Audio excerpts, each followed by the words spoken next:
बिस्मिल्लाहिर्रहमानिर्रहीम। आज हम बात करेंगे हज़रत शाह अब्दुल लतीफ़ भटाई रहमतुल्लाह अलैह का सिलसिला है। उनके कुछ अशार हैं, उनकी डेफिनेशन है, उसके पीछे एक मोटिवेशनल बैकग्राउंड है जो दौर हाज़िर का है। मगर शाह अब्दुल लतीफ़ भटाई रहमतुल्लाह अलैह हर दौर के शायर हैं। उनका एक सुर है, 30 सिरों में सुर है, सुर सारंग है। बरसात का मौजू है। सहरा थर हमारी सिंध में जहाँ बरसातें नहीं होती, 3-3 साल गुज़र जाते हैं, तो वो एक प्यास है, एक शिद्दत है, एक ख्वाहिश है। जब बरसात नहीं होती तो क्या फ़ीलिंग है, जब बरसात हो जाती है तो क्या फ़ीलिंग है। हज़रत शाह अब्दुल लतीफ़ भटाई रहमतुल्लाह अलैह ने इस सुर में सारी कैफ़ियत, लोगों की खुशी गम सब इस सुर में समाए हैं। कक्कर मंझ कपार झुड़ नैणों न लहे। कपार यानी मेरे सर पर बादल मंडला रहा है। कक्कर मंझ कपार झुड़ नैणों न लहे। जहिड़ा मुंहिंजा सुपरी तहिड़ा मेघ मल्हार। खणखणियों खोलवार त वंजन सुख दुख संदा कयो। यानी बादल को कह रहा है कि मेरे सर पर खड़े हुए हो, अब बरस भी जाओ। और जिस तरह तुम्हारे बादल से पानी बरस रहा है, इस तरह मेरी आंखें महबूब की याद में बरस रही हैं। अगर तुम बरस जाओगे तो मुझे ये फीलिंग नहीं होगी और मेरे अंदर के जो गम हैं वो इस बारिश में सब धुल जाएंगे। अंगण ताज़ी बहर कुंडियों पक्का पट्ट सुमन। पक्का कहते हैं कच्चे घरों को जो थर में होते हैं, और ये भैंसों और माल की एक इकसाम है जो आला नस्ल की खूबसूरत सिंध में पाई जाती हैं। अंगण ताज़ी बहर कुंडियों पक्का पट्ट सुहन। सुरही सेज पासे में मर पिया मींह वसन। असां ऐं पिरिन हुजूं शाल बराबर रीहड़ा। अब एक मंजरनामा है, जब बारिश होती है तो सिंध में जो गुजारा इस माल पर होता है, भैंसों और गाय पर होता है, वहाँ बारिश हो रही है, मंज़र खूबसूरत है। कहते हैं कि मेरा सहन बारिश से लबरेज़ है, खुशबू और मुअत्तर है। हमारे जानवर भी नहा रहे हैं, हम भी बैठे हैं। शायद शाल यानी ख्वाहिश हमारी ये है कि इसी तरह का मंज़र चलता रहे और हम इसी तरह ज़िंदगी गुजारते रहें। अब आते हैं एक इंटरनेशनल हवाले पर। ब्रूनो फ्रेरो इटालियन राइटर हैं, उनकी एक मोटिवेशनल शार्ट स्टोरी है। चाहूँगा उसको ज़म करके हज़रत शाह अब्दुल लतीफ़ भटाई रहमतुल्लाह अलैह के अशार को एक्सप्लेन कर सकूँ। उनका है कि डिज़र्ट एंड क्लाउड, सहरा और बादल। उसमें कहते हैं कि मेडिटेरियन सी पर बहुत बादल मंडलाए हुए थे और मेडिटेरियन सी अपने उरूज पर था, मगर अचानक तूफ़ान आ गया और बादलों को उसने बखेर दिया और बहुत से बादल वहीं से गुज़र गए और अचानक एक जगह ऐसे खड़े हो गए जहाँ नीचे सहारा डिज़र्ट था और ऊपर बहुत से बादल थे। अब कहते हैं कि बहुत से बादल आपस में बिखर गए और उन्होंने कहा कि हम ऐसे खूबसूरत मंज़र में जाएंगे जहाँ जंगल होंगे, पहाड़ होंगे, हम फिर अपनी कारस्तानी वहाँ दिखाएंगे, ऐसे सहरा में हम नहीं ठहरेंगे। उसमें लिखते हैं ब्रोनो कि एक छोटा सा बादल का टुकड़ा था, उसके अंदर से बचपन से बगावत का अंसर था।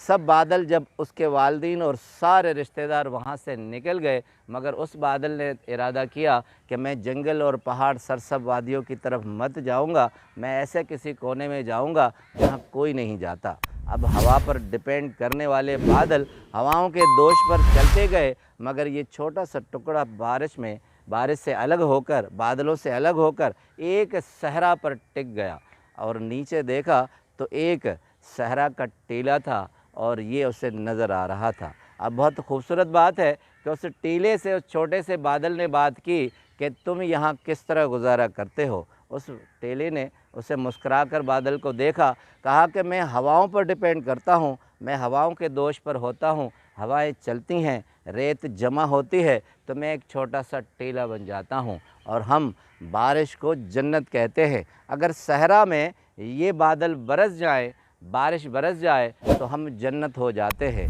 तो बादल ने कहा कि मैं इस तरफ जब आया हूँ, तुम पर निगाह पड़ी है तो मैं तुम पर फ़िदा हो गया हूँ, तुम मुझे अच्छे लगे हो। तो सहरा ने कहा कि हम तो बादलों के लिए तरसते हैं, हम तो उनके प्यासे होते हैं, मगर हवा चलती है, काफ़िले आते हैं, हमें हटा देते हैं और हमारी हैसियत ख़त्म हो जाती है। बादल ने कहा कि मैं भी ऐसा ही बेसहारा बादल का टुकड़ा हूँ, जहाँ तेज़ हवा चली तो मैं वहाँ से गुज़र जाऊँगा, तूफ़ान आए तो मेरी हैसियत ख़त्म हो जाती है। कंक्लूड बड़ा अच्छा है। ब्रूनो कहते हैं कि बादल ने कहा कि तुम मुझे अच्छे लग गए हो, तो सहरा के टेले ने कहा कि मुझे भी तुमसे प्यार हो गया है। तो बादल का वो छोटा सा टुकड़ा बरस गया उस छोटे से टीले पर। तो कुछ दिनों के बाद वहाँ सरसब हरियाली हो गई और फूल उग गए। अब कहते हैं वो बादल जो उनके रिश्तेदार थे, कुछ दिनों के बाद जब यहाँ से गुज़रे तो उन्होंने कहा यही वो खित्ता है जिसकी हमें तलाश थी। वो भी वहाँ बरस गए और कुछ दिनों के बाद वो सरसब हरियाली और फूल ही फूल थे। अब ब्रूनो कंक्लूजन करते हैं डिज़र्ट एंड वाइन्स में, कहते हैं कि एक बेमकसद छोटा सा बादल का टुकड़ा चाहता तो कहीं बरस जाता और वो फना हो जाता, मगर उसने अपने मकसद को छोटे से बादल ने एक छोटे से टीले पर बरसकर अपने आप को अमर कर दिया। और वो टीला रेत का टुकड़ा जो अपने आप को हवा के दोष पर ठहराया हुआ था, हवा चलती तो वो ख़त्म हो जाता, मगर उसने एक मोहब्बत की निगाह से उसको देखा और ये दोनों बेकार बेमकसद चीज़ें आपस में मिलकर एक बामकसद सहरा में गार्डन बन गई और फूल ही फूल उगाए। अब ब्रूनो कहते हैं कि अगर ज़िंदगी में इंसान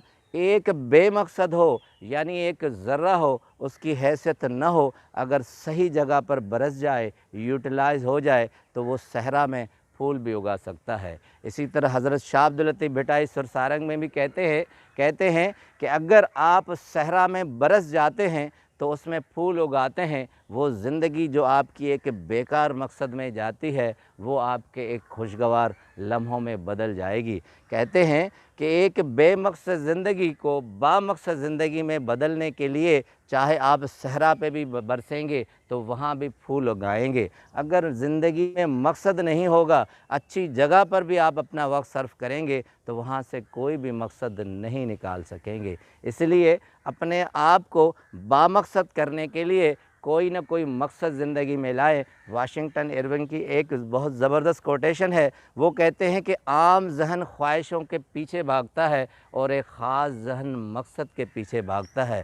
ख्वाहिशों के पीछे भागने से अच्छा है कि आप किसी बामकसद ज़िंदगी के पीछे भागे तो आप इस ज़िंदगी में अमर हो जाएंगे। अजपिण उत्तर पार दे कारा कक्कर वेस, यानी उत्तर जहाँ से बारिश आती है वहाँ से घटाएं छा गई हैं। अजपिण उत्तर पार दे कारा कक्कर वेस, विजू वसण आयूं करे लाल लबेस। विजू यानी घटाएं बरसने के लिए आ गई हैं, दुल्हन का सज श्रृंगार करके लाल रंग में आ गई हैं। विजू वसण आयूं करे लाल लबेस, फिरी जे परदेस मुखे मीहन मेड़िया। जो परदेस में मेरे महबूब थे बारिश के बहाने आ गए हैं और मुझसे मिल गए हैं। वो बादल का टुकड़ा जो परदेस में था, मेडिटेरियन सी पे था, वो इस तरफ आ गया है और उसके बहाने रेत के टीले से मिल गया है। मुखे मीहन मेड़िया, यानी मुझे इस बरसात ने वो महबूब मिला दिया है। यानी एक रेत का टीला और बादल का वो छोटा सा टुकड़ा मिलकर अपने आप को एक खूबसूरत गार्डन बागीचे की शक्ल इख्तियार कर गए, जो एक खूबसूरती की अलामत है, जो एक रंगीनी की अलामत है, जो एक ज़िंदगी की अलामत है। आपका बहुत बहुत शुक्रिया।